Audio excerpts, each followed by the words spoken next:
Good afternoon, and thank you for joining us, Publish with our Lunch and Learn webinar series.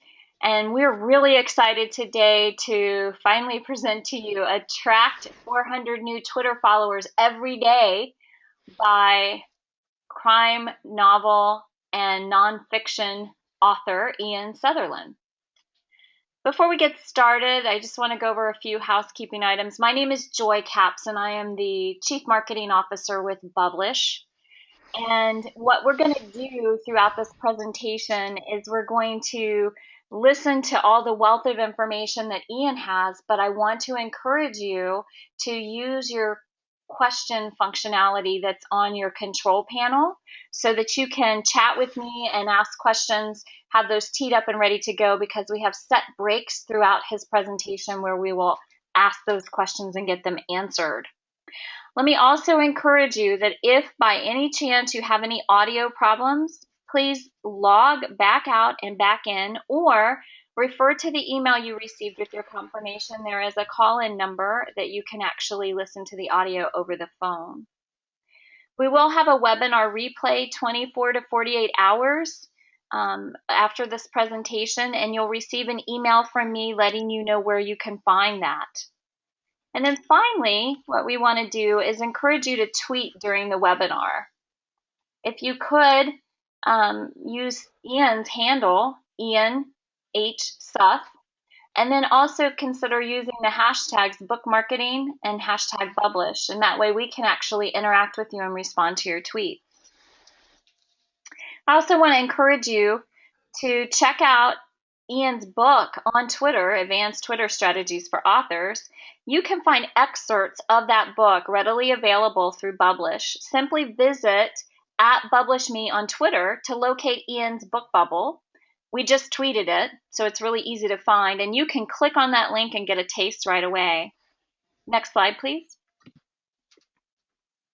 So today we're going to talk about three things. Drive more people to your book storefronts. How do you do that? And consistently attract up to 400 new followers every day. Seriously, every day. And then how to compress your Twitter activity into 15 minutes a day. Believe it or not, we have the tips and we will share them. Next slide.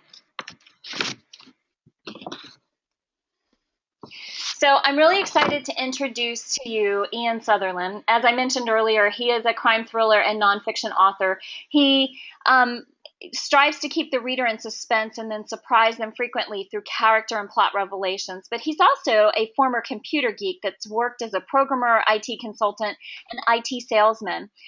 And inwardly, he's always had a desire to be a published author and fulfilled his desire with his first novel in 2014. His books weave elements of his technical past into his deep web thrillers, and in April of this year, he released his first nonfiction book, Advanced Twitter Strategies for Authors. With more than 100,000 Twitter followers collectively across multiple Twitter accounts, I really know that Ian is well positioned to offer insights about how to maximize your exposure on Twitter. But before we jump into the presentation, I was asking Ian for some little-known facts about him that would make him a little bit more interesting to the rest of us, although he already is. And he shared two things with me that you might like. One, he said that he searches for independent coffee shops in London where he lives, and some of them even made it into his crime thriller novels. So that's pretty cool. Be sure to check that out when you're reading his books. And then Ian's fame extends beyond what we're talking about here to the cartoon movie Space Jam. If you've ever seen the movie, it's got Michael Jordan in it live as an actor with all of these cartoon characters, and Ian is the tall blue basketball star. Well, he's not really that character, but it was based on him by his brother-in-law, who was one of the animators for the movie. I think that's pretty cool. So without further ado, I'm going to turn it over to Ian. Ian, take it away. Thanks, Joy, and thanks for that intro. Yeah, the Space Jam thing is quite interesting. My brother-in-law didn't even tell me that he was doing that until the movie was released. Yeah, no, I'm very excited to be here. Thank you for having me today. As you can probably tell from my accent, I'm British. and I'm here in the UK, just outside London. It's just after 5 in the evening, so good afternoon, everyone. Um, and yeah, I'm going to talk to you a lot about Twitter today. Um, just picking up on some of the things you said, you can see from my picture that's a very serious-looking face, and that was kind of deliberate for my whole crime fiction persona. I was trying to, get across a dark and broody picture, which I think I succeeded in doing, and probably scaring more people away from my books than attracting them. That's for sure.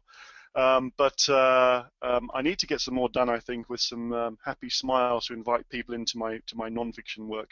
And yeah, the former computer geek. That's really relevant to today because it's because of my background in technology that I was able to figure out Twitter in the way that I've done and to come up with these strategies and techniques.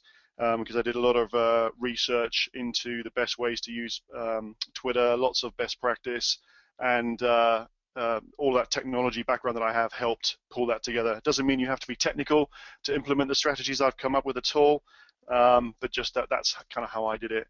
And yes, there are 100,000 Twitter followers. I have two main accounts. I have my fiction account, Ian South, and I just did a quick check before I came on, and that's 59,500. And the one you've mentioned, which is my non-fiction account, 39,400. So those two alone get me to 99,000 followers, and then I have a couple of others as well. So I'm busy on Twitter, but we'll come to that as we speak. Before I get to Twitter, though, because of working with Joy and Publish, I've even tried out the Publish site, and I've only had my stuff up there, my book bubble up there for just over a week, but it's well worth doing on top of any other marketing strategy you have. In a week, I've already got 500 profile views and 25 conversions, which means 25 people I think have clicked on the book links through to take them through to book retailers. So thank you, Publish. So let's get into the presentation, and I shall talk to you all about Twitter. So I thought I'd start with the opposite, which is some of the stuff I see all the time, which is kind of how not to sell books on Twitter. I see lots of bad examples all the time. I've kind of put together a fake tweet here. Hot new suspense book, only $1.99. My work of staggering beauty and genius. With lots of hashtags, people tweeting buy my book, buy my book, buy my book over and over is not the way to market and sell books on Twitter. And we'll get into what to do later in this presentation, but I want to kind of put these out there in case people are concerned that my advice is going to be to just tweet over and over and over again. It's not. Okay. The other thing I see a lot of is people putting way too many hashtags in their tweets in the hope that they can, reach more followers. There's a very well-known fact that the more, if you put hashtags in, you will reach more people, particularly if they're well-used hashtags. So some people get into putting, 10 hashtags in a tweet, which is just crazy, or bios, which are just every word is a hashtag, in the hope that they come up in more search results. Please don't do that. I get this a lot in my mention stream. People begging me for retweets. It's not good. It's not a great way to market yourself. My pet hate on Twitter is direct messages. The one lax rule that Twitter seems to have around automation is that you can use third-party software to create an automatic direct mention in reply to a follow. Because of these, I don't even look at my direct mention stream anymore. It's just full of spam, and anyone who does that, again, you're not actually being listened to for your DM. So that's not a recommended strategy. And buying followers, there are actually some shady people out there who will sell you followers. It's completely in violation of Twitter's terms of service. Please don't do it. And the quality of the followers you buy will have nothing to do with with your books anyway. So it's a complete waste of time. I wanted to put those kind of points up first, just really to illustrate what my presentation is not about. It's not about those kind of things, okay? There's hopefully some good stuff in here that that people will appreciate, but it's not about those, okay? So let's deal with the other contention that I hear quite a lot, and I put that title there in quotes. People say all the time, Twitter is for being social, not selling. And yes, that being social on Twitter is absolutely one of its prime purposes, and I'm certainly very social on there. But I also sell on there. And I thought about, well, what does that actually mean? And it means a bunch of things. Being social means that you have to tweet fresh and interesting content, that you need to retweet and favorite other people and their tweets. You need to follow interesting people. You need to follow the people who follow you. You need to make lists. You need to have conversations with people who mention you. You have to thank people who retweet you. And before you know it, if you're doing all of those things just to be social in the hope that people discover you, well, guess what? I mean, I put a little, cartoon image there, but you run out of time, and we're all authors here. We're all writers trying to write our next book. And if we did everything that we're supposed to do on Twitter or any social media really, then certainly if I was doing it, I'd have no time left to write my next book, and I'm desperately trying to write my next book. Yes, it is for social, but there are ways that you can make Twitter work for you so that you can sell, and also leave yourself time to write more books. So this I've decided to put up some screenshots here to summarize my activity on Twitter. So this is one of my accounts. This is my nonfiction account, where I talk about my advanced Twitter book. These stats are from a third-party application called Twitonomy. Okay, anyone can use it. It's free to use. There are paid modes, but all this is free. You can actually look at your own account. In fact, you can look at anyone's account. So if anyone's live and wants to go into Twitonomy now and put in my username, they can. They can see the live stats. This is from a few weeks ago when I put this presentation together. At the time, I had just under 31,000 followers. I think I'm now at 39,000, so I've been moving on just in those few weeks. The period where the stats are covering is the 2-week period in the last 2 weeks of May. And if you look, you'll see, the 39,000 followers, how many people following me. You'll see my description, all those kind of things. But let's go to the graphs. And down below, you can see some analytics about how much activity I have on Twitter. So it's saying there that I have had 3,200 tweets go out in between the weeks of the dates of May the 14th and May the 31st. That sounds like an awful lot, and it is. And for a lot of people, that's kind of a shocking amount. But that's how much I tweet. Okay, so that's an average of just under 190 tweets every day. And if you break it down, that's about 8 tweets an hour. Okay, 24 hours a day. On my other account, on my fiction account, which has even more followers and I'm even more active on, I'm actually up to around 533 tweets a day, which is about 22 an hour. So this is, pretty serious volume.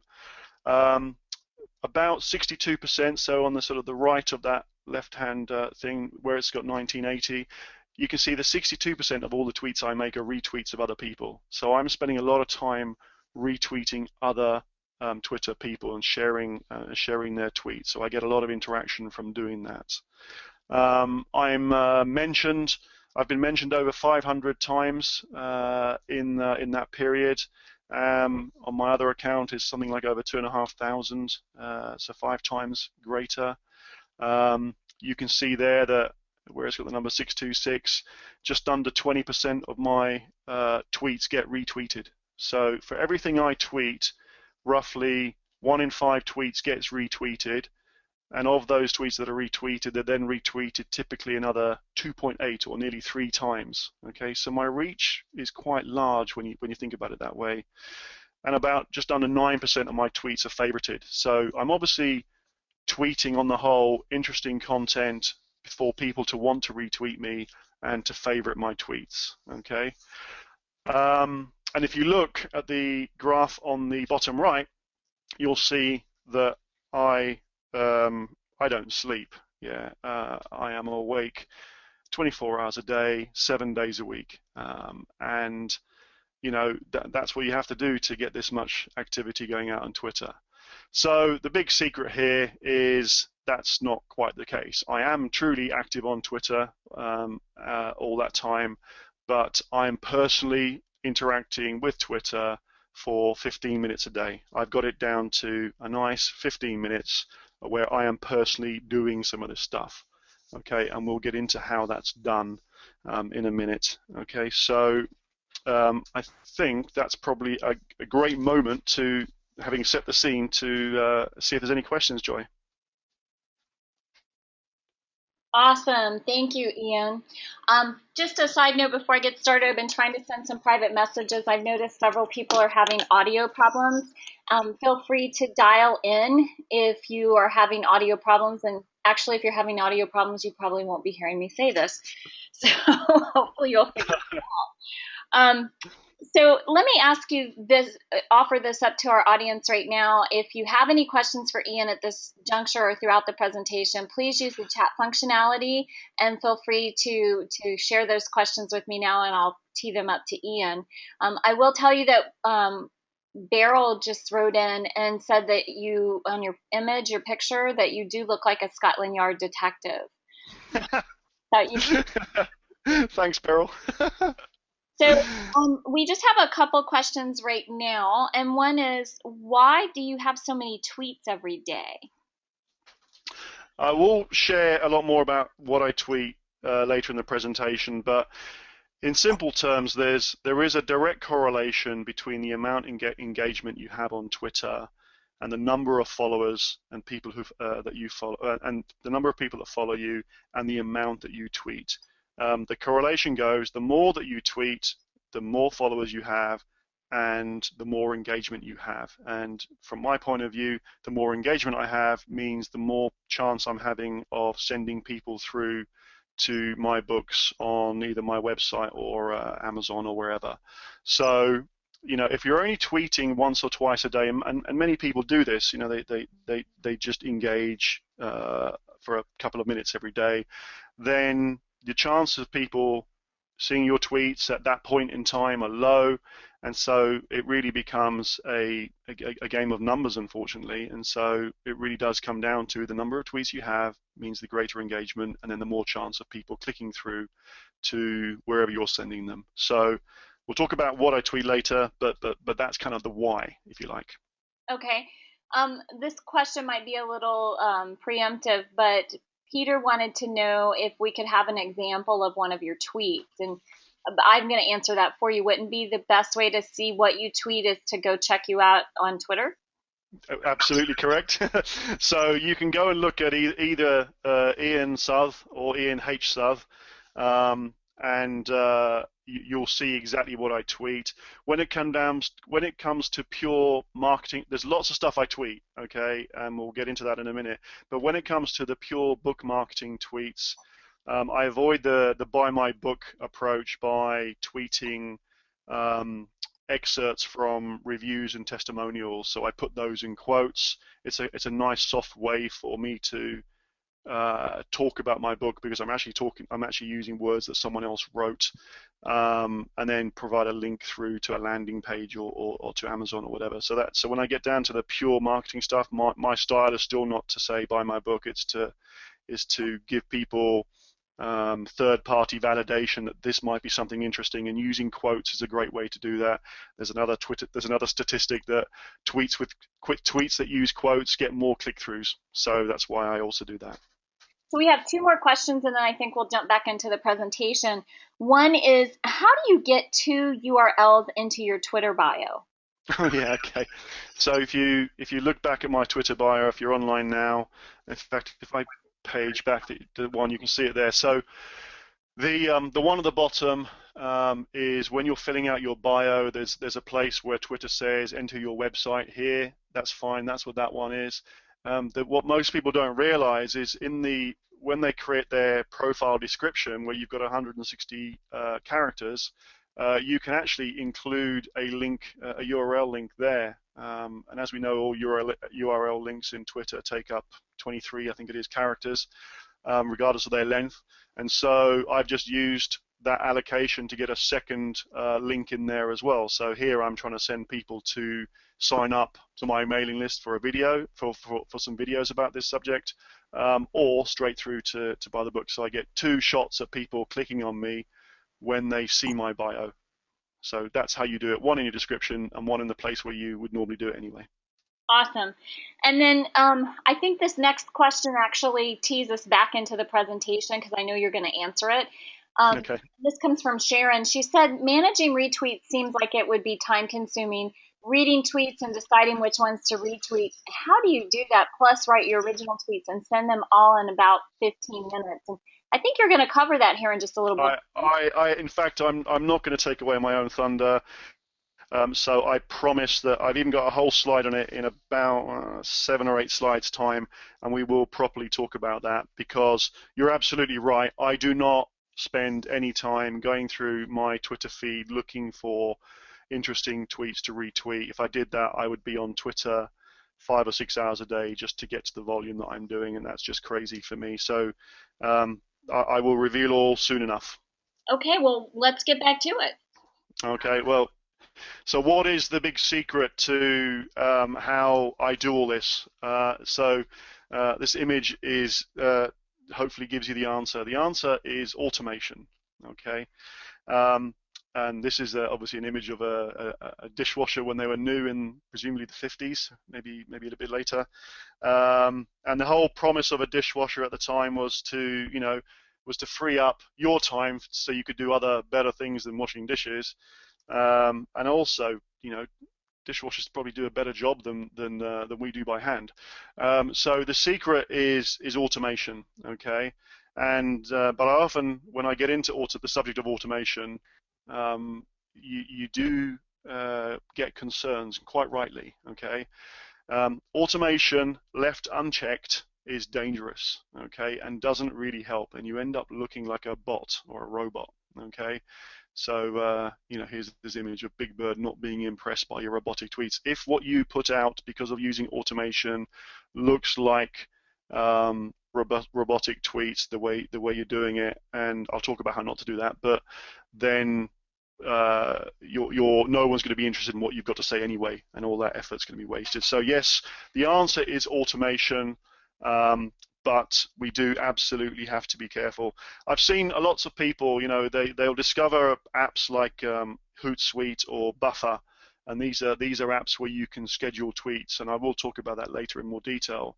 And often when they first discover that they can, fill up a schedule of tweets, they then they do that, and then they then cycle them round, and then all of their Twitter feed turns into the same tweets over and over and over again. But they've just been clever about it by using these schedulers. And all they talk about is promotion stuff as well. So it's an automated version of Buy My Book, which we talked about is not the right way to do things at the beginning.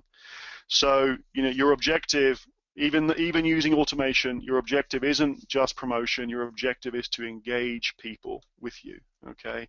To get people to talk to you and to click through, and there's ways to do that even using automation.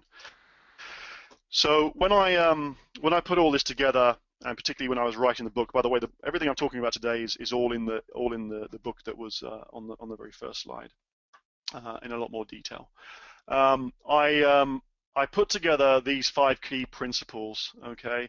And actually, regardless of whether you use automation, if you follow these 5 principles on Twitter and perhaps any social media, then you're going to improve the way you use Twitter anyway. But if you're also using any kind of automated tool, such as I do, then everything that you do is, if they follow these 5 principles, then you're in safe hands. Okay, I managed to get them into the nice order, so they spelled a very nice word. So it's all about being sharp.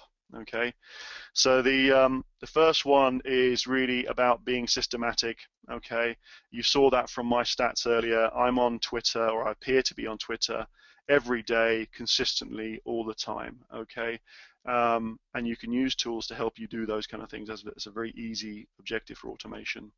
The next piece is around being helpful. okay, being helpful to others. And for me, that's about two things. That's about sharing really good and interesting content in the first place, not just promotional material. And it's also about retweeting other people. And when you retweet someone, you're helping them, and you're also hopefully helping your followers because what you've retweeted is of use to them. So that's a great principle to abide by. Being active, actually, we've talked about this. It's about tweeting a lot, okay? Because the more tweets it means the more engagement that you're going to get, okay? If you only tweet 5 or 10 times a day, then that's not active enough, particularly if you want to use Twitter to sell more books, okay? R is for relevant, okay? And for that, really that means, well, you can't just tweet any old stuff that comes into your mind. As an author, you could be a historical fiction author, so you'll probably want to tweet about stuff to do with the period of history that you write in, and obviously you want to tweet about your book. Or if you're a non-fiction author, on my Ian H. South account, I tweet a lot of Twitter tips. Not necessarily ones that lead to my website, just general Twitter tips that I've curated. And so that's all relevant to my persona. So as long as what you tweet is relevant to you, then it kind of makes sense, okay? And so you can tweet fresh new content. So as new news breaks, then that's great, obviously, to tweet. But also, if you've got any of your own evergreen content, so if anyone's running a blog site, and you've got blog posts that don't really date too much, then obviously you can tweet those on a fairly regular basis. The last one in being sharp is probably the most important one, and it's about being personable, okay? And this is the one thing that you can't, other than how you compose your tweets, this is the one thing you can't automate, okay? For me, this is about interacting with people, engaging with them. Anytime someone mentions me, I'll engage, starting conversations, all of those kind of things, okay? You're never promoting, you're not doing any kind of promotion there. The point is you're able to promote all of your stuff because you're doing all of the other good stuff. Yeah, the logic here is if you're tweeting all of this, you're being helpful by retweeting, you're tweeting relevant content, you're tweeting new stuff, you're being personable, all of that then gives you a license to then occasionally send out a promotional tweet. So about 10% of the stuff that I tweet is promotional, and that's about the right acceptable ratio. Okay, so let's get into it. Okay, so how is all this done? So I'm going to cover sort of the main sort of chapters of the book, and we'll start with scheduling tweets. Okay, I already mentioned two third-party applications that allow you to schedule tweets. One is Hootsuite, and that truly does schedule. You pick a date and a time, and you can just fill up a calendar full of tweets, and it will then quite happily tweet them out when you're asleep. That's one way of doing it. There's another very popular application called Buffer, which takes a queue approach. And so when you go in, if you look at Buffer, you then essentially you fill up a queue full of tweets, and then the queue drip feeds at a constant rate over time, and then those tweets go out. Okay, they're probably two of the ones that hopefully a lot of people are already aware of. I don't use them. I don't, certainly not for scheduling tweets. I've done a lot of research, and I didn't find them flexible enough for my purposes. And also, I needed to manually do things quite a lot to fill the queues. So I tested quite a few. I ended up selecting for my use a product called Social Oomph, which is a great name. And the Social Oomph is like Buffer. It takes the queue approach, okay, which is great. So you put tweets into a queue.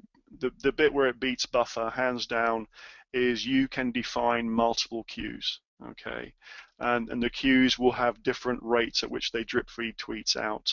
So you can have tweets that are putting stuff out once an hour, but only at certain times of the day. You can have some that only work on weekends, and so on and so on. You define the rules by which you define the queues and what you put in them. So having worked out Social Oomph was the best way for me to do this. I then thought about how to use it that makes sense.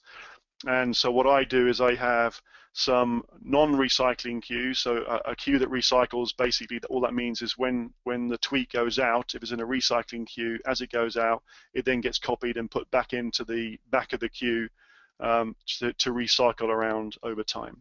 Okay, so I have three non-recycling queues set up. Okay, and what I do is I mirror, and they're operating 7 days a week, but each one is only active for an 8-hour period of the day. So what that means is I've got one from 8 till 4 that's active, one from 4 till whatever that is, 10, and so on. And then what that means is every time I have a tweet that if when you're browsing a website and you see something and it says tweet this to your, you can.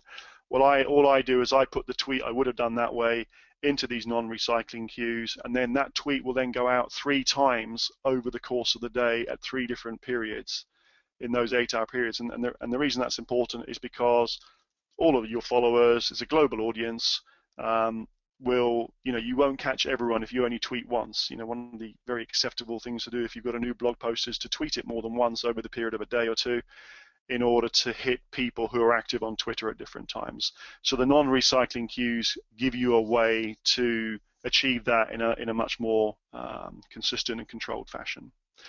And we're going to come back to those in the next slide as well, about some of the content that you can put onto those queues. For recycling queues, I use a few and recommend the use of a few. So one is non-promotional. I'm a big believer in adding value, being relevant, and so on all the time. So I actually have queues set up that put out content, as I said earlier, all about my subject or my theme. So I have on ENH I have a queue full of Twitter tips. There's so many on there that by the time it goes out, I think once every 90 minutes, there's a tweet will drip out of that. And there's so many Twitter tips on there that it takes a good few weeks to cycle around, something like that. So, again, this is adding value to people. I then also have some evergreen blog posts, more on my fiction side actually, where I then send people to my website just to keep the blog posts alive. Okay, so I have a separate queue for those. And then we get down to the piece about true marketing, and I have what I call a promotional queue, and I have my absolutely and utterly blatant marketing tweets. Okay, these are the ones that are the nearest I'll ever get to saying buy my book, but as I described in answer to the question earlier, my approach is to use sound bites from testimonials. So I use quotes and use those as a way of using third-party validation, so it's less salesy. The other thing, because I have a free novella I put out there, people seem to be more accepting of promoting something that's free. So that's I also use those in my promotional queue. I mentioned here a third-party application called Bitly. You'll all have seen it when you put out, you go somewhere and you tweet a blog post you've stumbled across. It's got some long name. You can use something called a link shortener. Bitly is one of the market leaders, and Socialum can connect to Bitly so that every time something goes out, it'll automatically create a short link, and that just makes it look neater in your tweet and gets it under the 23 characters. It doesn't shorten it from 23 characters, but it just looks shorter. So it's a much more appealing tweet. Okay, so that's how I schedule tweets. So a whole raft of non-promotional stuff, and then some promotional stuff as well in between. And then the next piece that I do is what's called breaking. I call this breaking news. So in any field that you're in, you'll have news that's happening that's relevant. Okay, and these are typically, think of all the blog sites that you visit on a regular basis. Those are probably stuff that's relevant to your followers. Any site that you go to where your location, okay, yeah, I've read this, it's interesting, I'll tweet it to my followers. They're all good candidates for you to think about using something called RSS feeds. So an RSS stands for really simple syndication for those that are interested. Any blog site and most news sites will have what's called an RSS feed. This icon in orange on the left is what you should look for on the website and click on that to find the RSS feed. And all it is they're originally developed as a way of people, they could download a desktop application usually to their PC or their Mac and have an RSS reader and all set up to go back to the RSS feeds of all the blog sites they were interested in. And so rather than visit those sites to see what was happening, you would just look in your reader and you'd see all of the news come through. So that's all okay, but so what we can do is we can connect RSS feeds through to Social Oomph. Okay, so I've given two examples here. My own website has an RSS feed. It's just the same website. Oh, that should be .com, not /com. /feed. And here's the Publish one. I had a quick look, and Publish has an RSS feed as well. And if you put those into Social Oomph, what I do is I then connect those feeds through to my non-promotional queues. So that means, for example, every time Publish writes a new blog post, I will then pick that up automatically in the background without doing anything. That will then get converted into a tweet. I use the title of the post. We use bit.ly to shorten the link. And then because it's Publish, I'll add the hashtag #Publish and #bookmarketing. And it will then put that tweet into my 3 non-promotional queues, and then that will then go out 3 times over the next 24 hours. Okay, all automatically. Okay, so in my world, I've set up on the ENH side, I connect to quite a lot of social media sites that tell us stories and new information about social media and Twitter. And in my on my crime fiction and my fiction stuff, I talk about actually being an indie author as well there.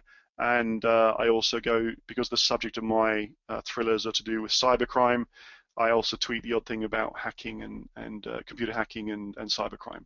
And they're all from different blogs and different news sites. Okay, I've given an example. The Guardian is a British newspaper, but you could use obviously any American newspaper or anything. And they often have lots and lots of RSS feeds.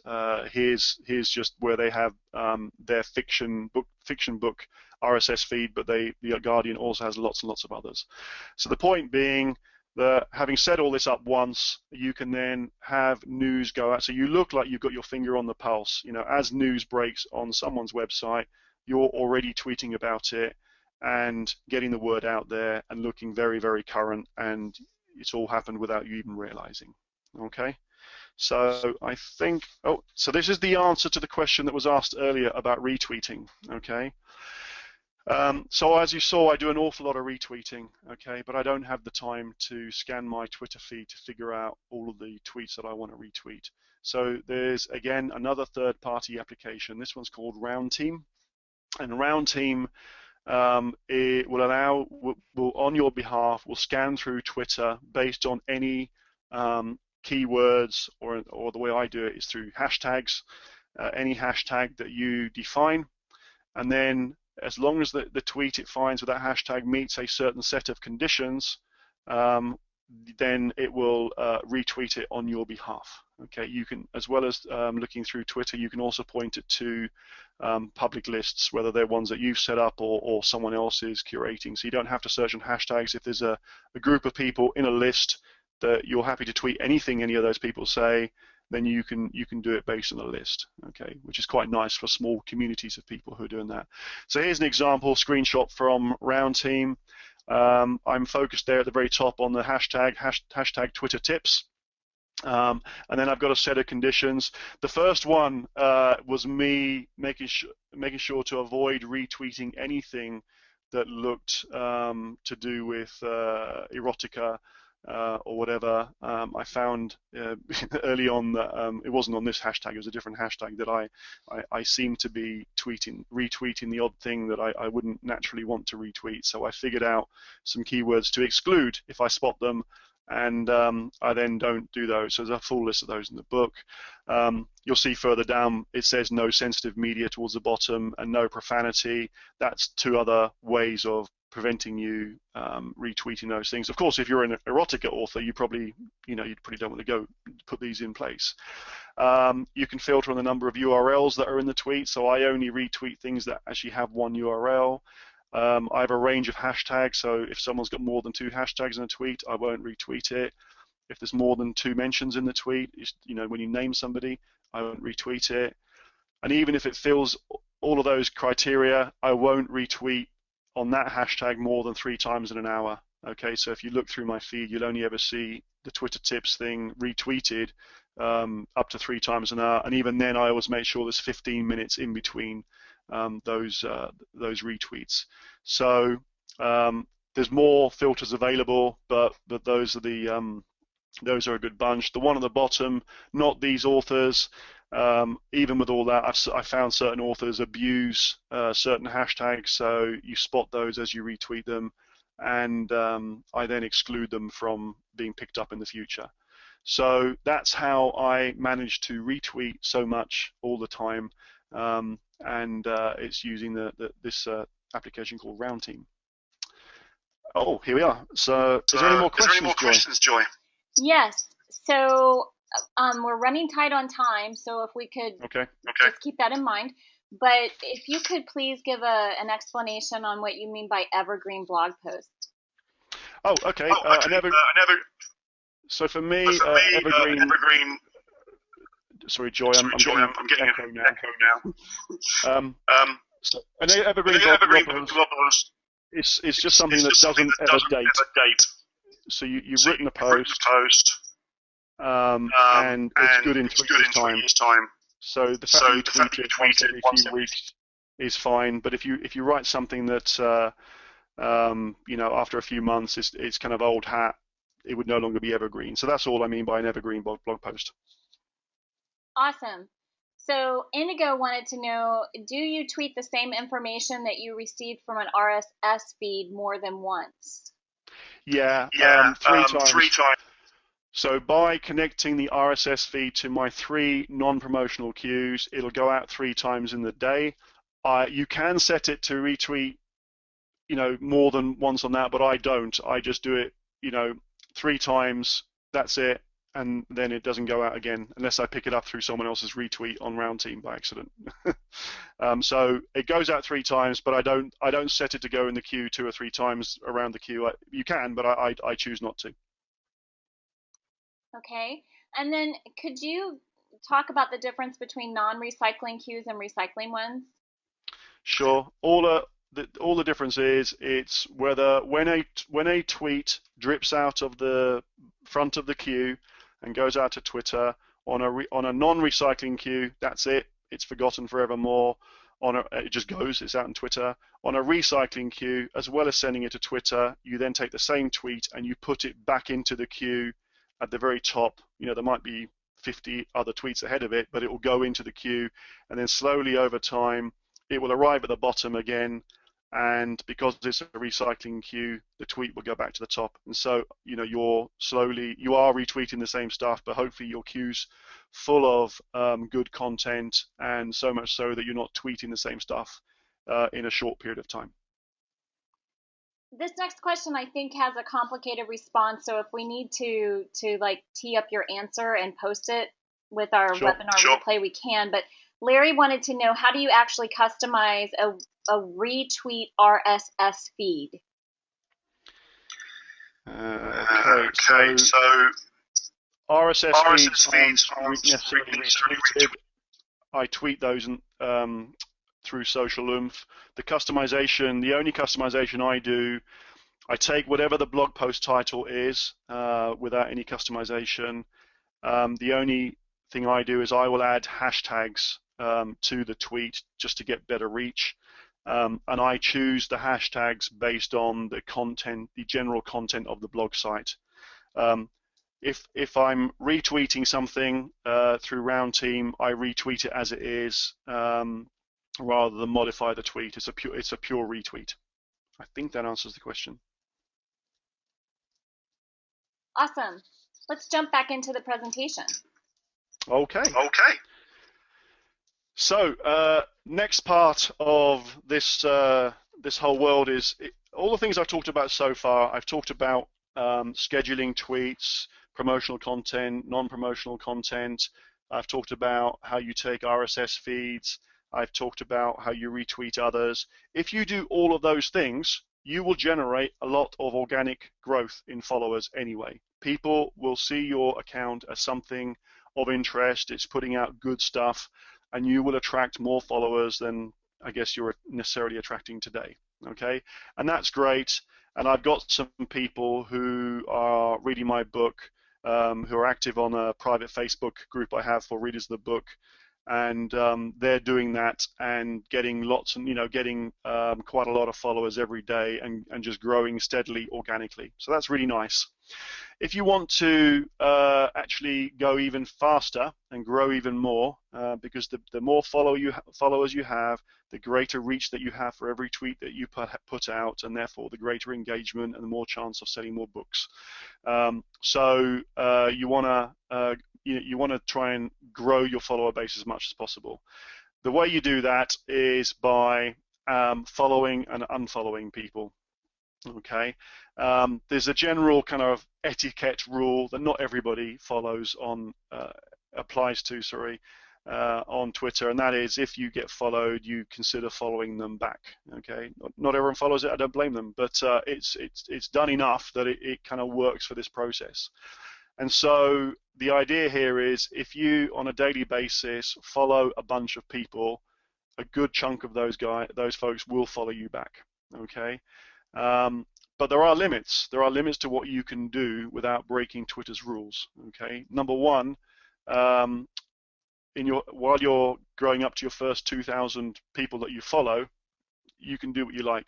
As long as you don't follow more than a few hundred a day, then you're fine up until you get to the fact that you follow 2,000 people. The minute that you've got to 2,000 people that you follow, if you don't have followers behind you within 10% of 2,000, okay, then Twitter will stop you following more people, okay, and then from then on, you have to be within 10%.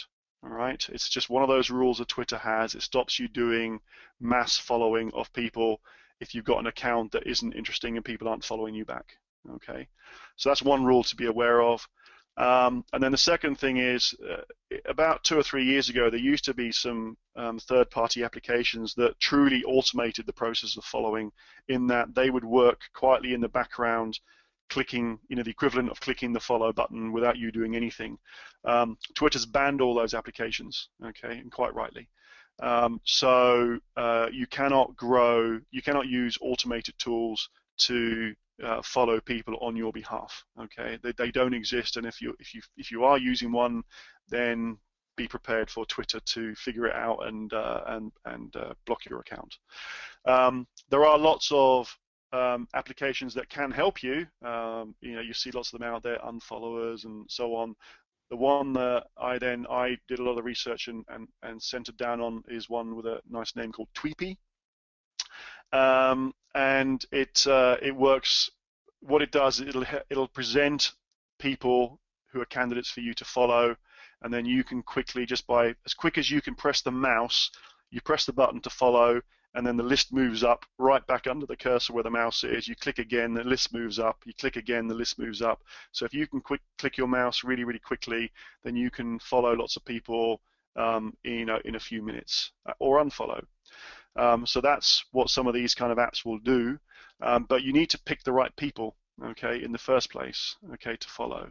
So let's start with unfollowing. If you want to get past 2,000 people and you've already followed them, then actually what you need to do is unfollow the people who haven't followed you back. Okay, it sounds pretty callous, I know, but if you've given them a week or so to follow you and they haven't, because you followed them, and they haven't, then they're only going to use up your allocation. So if you unfollow them, then that gives you back more room to follow more people. So actually, targeted unfollowing is a smart strategy. Okay, so the first thing I do each day when I'm using Tweepy is I unfollow all those people who haven't followed me back within a week. You can actually only unfollow, I think there's a limit of about 450 people a day anyway. So that's what I do. All right. The next piece then is to follow all the people who followed you organically. Okay. Follow back all those people. So what that means is anyone who's chosen to follow you but you're not already following, which means they've chosen to follow you because of all of the content or retweeting and everything else that you're doing, then follow back those users. I don't follow everybody back. I follow the ones back that make sense, and I get into the rules of that in the book. Um, but follow those people back first. And then you'll have a bunch left that you can follow who are new people to follow. So who do you choose to follow? Well, the way to work that out is to find another Twitter user a lot like you. So, I'm a crime fiction author. So I go looking for other crime fiction authors who have lots of followers. Okay. The logic being that many of those followers will be, if they're interested in that Twitter user, then they may well be interested in my work as well. So if I follow them and then they follow me back, then I'm building a following of people who are interested in crime fiction in my case. Okay, so that's the way you do that. So you pick that user, you list their followers, and then you use Tweetbeat, and then you filter down on the criteria that indicates they're more likely to follow you back. They've got the right ratio of follow to unfollow, and they're people who tweet, because you don't want to follow people who don't tweet at all, because what's the point, and so on. There's a bunch of guidelines I give in the book as to those kind of filters. So that's the concept of following and unfollowing and following people. It's semi-automated to a point, but you have to personally press that click button, and you can use tools like Tweetbeat to make that process work. On an average day, through a combination of all the organic growth I'm getting through the sort of the good value add content I'm doing, and through this follow back strategy, you can follow up to 950 people a day without breaking, when you've got lots and tens of thousands of followers like I do, without breaking any rules. And I generally get around 400 followers a day using a combination of all these approaches. Okay, so that's how you get to 400 followers a day. Okay, so it can be done. And then the piece I said earlier around personality, or being personable, being the most important aspect of all of this. We've talked about scheduled tweets, breaking news with RSS feeds. We talked about automated retweeting. We talked about follow back strategies. But the important piece of all this is, in the middle of all this, people are going to start talking to you, which is what we want in the first place, And so whenever someone mentions me, I will reply to them. Okay, I will engage and I will be personable. Okay, so that I do not appear to be a robot at all. Okay, and that's both in terms of the type of stuff I tweet, but also particularly when I'm engaging in conversation. So the tool I use to do that, because the Twitter web client is only okay, and TweetDeck, by the way, is the tool I use. It's actually made by it's actually a free Twitter application. It's their own application. That's downloaded onto my Mac, and it has a concept of columns. So you set up columns which are basically filtered views of your tweet stream. Okay, so the most important column I have is filtered on mentions. So when my Twitter handle is mentioned, which means someone's talking to me. I have a column for sent tweets, so I can actually look at the tweets I've scheduled that are going out, so I can see them, especially on the RSS feeds, so I can just sort of monitor the kind of content that I'm going out, make sure that I've got the right RSS feeds. I have one set up on notifications, and that shows me all of the retweets and that I've had on me. It shows when someone favorites my tweets. It shows when I'm added to someone's list, and that's good. It's good to see that kind of activity. And then I have one which is based on all tweets, and it's the only way I can look at the stuff that I'm retweeting, particularly through Round Team. And so I can quickly monitor those just to make sure that I'm not suddenly retweeting something that's getting through the filters that really doesn't make sense to be retweeting. And if I find stuff like that, then I'll go back to Round Team and update the filter to make sure I don't send out any more of that stuff. So that's how I use TweetDeck. You can also use Hootsuite. One of the other uses other than scheduling tweets is to set up these kind of columns. You can use either, and if you're doing the columns, I believe Hootsuite is free in that mode. The other piece of all this is to initiate new conversations. don't just tweet all this other stuff. Why don't you tweet some? I try and tweet when I can, and say something interesting. Doesn't even have a URL link on there, and just try and engage and start a conversation. That's another use of being personable. And then the last piece you can use TweetDeck for, if there are specific hashtags that are worth you monitoring. Publish would be one for you, Joy. Then you have a column set up to look at that hashtag. Okay, so that's being personable. I'm conscious of time, so this is pretty much one of the last slides. So the last piece then is to look at analytics and reports, so you can see how you're getting on. So what I thought I'd do here is I pulled together some of the reports that I use from different tools that you can use. Bitly itself, which has the shortened links because it will count how many times someone clicks on them. You can use Twitter's own analytics. So Twitter itself has an analytics capability. A lot of people don't realize. You find it through your profile. And then there's some other applications you can use. Twitonomy had the graphs I showed you right at the beginning, and Twitter Counter is another good one. So if we look at the graphs very much on the right-hand side of the screen, you can see what's the period? I can't remember the period here. Over a 28-day period, I was this is only a few weeks ago. It's a 7-day period, and I was averaging 58 link clicks a day. So in that period, 408 people clicked on links that I tweeted out, an average of just under 60 a day. So I'm sending people, whether it's to Amazon or to the news or blog sites that I've been tweeting, doesn't really matter, but people are engaging by clicking. I'm getting 132 retweets a day on average. You can see 137 favorites. You can see I'm getting lots of replies, okay, which means I'm engaging on the mention. The graph in the center, Twitter Analytics looks at something called impressions, which is how many times your tweets are presented on someone's page. And I had something like 368,000 impressions over a 28-day period in May and June. Okay, that's an awful lot. And you can see the number of tweets in grey, I think, at the bottom, and the impressions of the blue at the top. And then the two yellow graphs in the bottom are so the one in the middle at the bottom is how many people clicked on links that I've set up through BitLink. In that period, I think I highlighted just towards the back end of June, the third last column there, 616 clicks on June the 9th.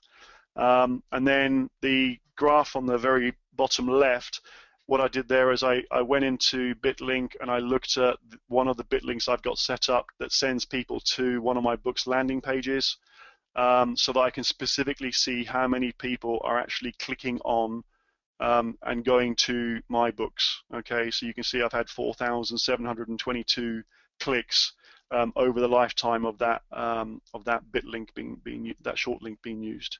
Okay, so you can use that, and that's really important because that means I can start to analyze how many people I'm sending to the likes of Amazon, and then I can then compare that to conversions, and maybe I then need to tweak my book cover or my blurb or my book description or so on to improve the sales for all the people I'm sending there. So there you go. I'm conscious of time. So my very last slide. Hopefully everyone's learned a fair bit from what I've just gone through. There's an awful lot more. You've got a summary there. There's an awful lot more detail in this book. So I think hopefully you'll agree that the title of the book truly is Advanced Twitter Strategies. These are pretty advanced ways of using it to do book marketing. As a promotion for all of your people on Publish, I'm offering it half price. The only way I know to do that is to use smash words with a what do you call it, a voucher code. So if you click through to the URL link that I've got there, I didn't use a bit link, then you'll see the links to the book on all of the various retailer websites. But it has the voucher code, so that if you did want to get it and read it, then you can get it on Smashwords for half price, and that's valid till July the 11th. Also on that landing page, you'll see the 10-part video series, which that's what I look like when I'm not being so grouchy. And you'll see me talking through more of these strategies again, and that's completely free. So if you want to sign up to my mailing list, then you can get those. So hopefully there's 2 more ways to learn more. Also on that landing page are links through to all of the applications, the Social Loom, Hootsuite, and so on that I've mentioned in this presentation. Okay, so back to you, Joy. Thanks, Ian. We have a number of questions, and in the interest of time, let me get your opinion. Should we try and answer them now, or do you want to write a response and I can post it, with the webinar? I have the time. If people want to stay on and listen, that's fine with me. Okay, so let's just go through that. Before we get to the questions, though, let me just do a couple housekeeping items. If you could take me to the last slide, and then we'll jump back to your questions. For those people that have to jump, we have 2 more Lunch and Learn webinars scheduled that you'll want to know about. How to accelerate your book marketing success with Publish is on July the 8th, and on July the 9th, how to avoid common self-publishing mistakes with Maral Satar from BiblioCrunch, and I will be sending out information on how to register for those. In addition to that, don't forget that excerpts of Ian's book can be found on Publish Me on Twitter, and just find that book bubble, and we just tweeted it, and you can click on the link and get a taste right away. And then finally, before we jump into more questions, if you would like an opportunity to win a $25 Amazon gift card, there's one of 2 ways that you can do that. You can sign up for a free trial of Publish, a 30-day free trial, no credit card required. Just go to our homepage and you'll find that link right there that you can jump right in. And then if you also are already in Publish, but you upgrade into a full paid account, you can use the BEA code that we have, BEA15, and all of those people we put into a pool, and one lucky winner will get a $25 Amazon gift card. We're monitoring that now, so be sure to check that out. So let's jump back into our questions. One of the questions that I think is really important is, how do you narrow all of this down to 15 minutes a day? Yeah, fair point. So you set up your scheduled tweets to go out. You've got your RSS links connected to Social Loom. You've got Round Team doing your retweets all day, 24 hours a day if you wanted to. And all of that's going on in the background. You don't have to do anything. Once a month, pretty much, I'll go and just check in on those to make sure they're putting out the kind of content I want to make sure is going, quite the right kind of content. Okay. The bit that I do in the 15 minutes a day is the bit on Tweepy I talked about, where I unfollow people and follow them and follow new people. That takes roughly 6 to 7 minutes to go through.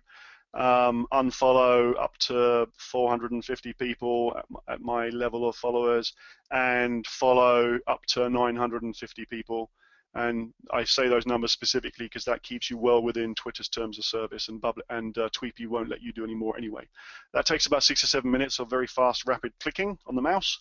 And then the rest of the 15 minutes is pretty much me on TweetDeck going through my mention stream and replying to mentions and tweeting and being personable with people and actually having conversations.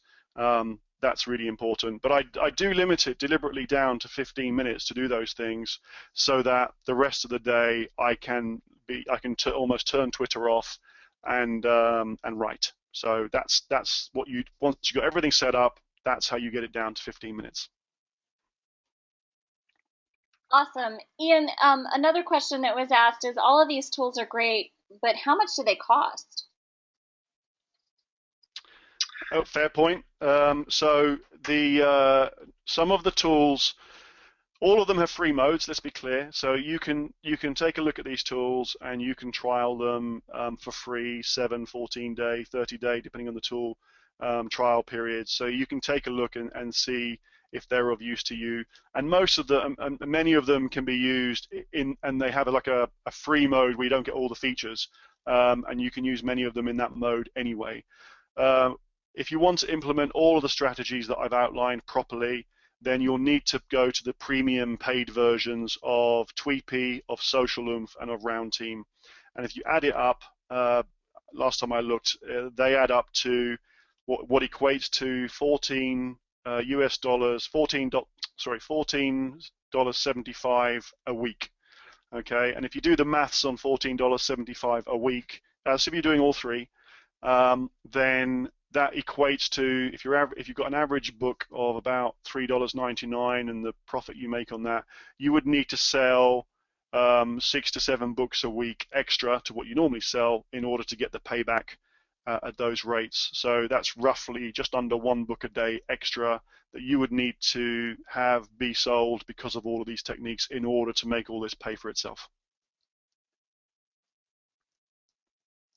Awesome.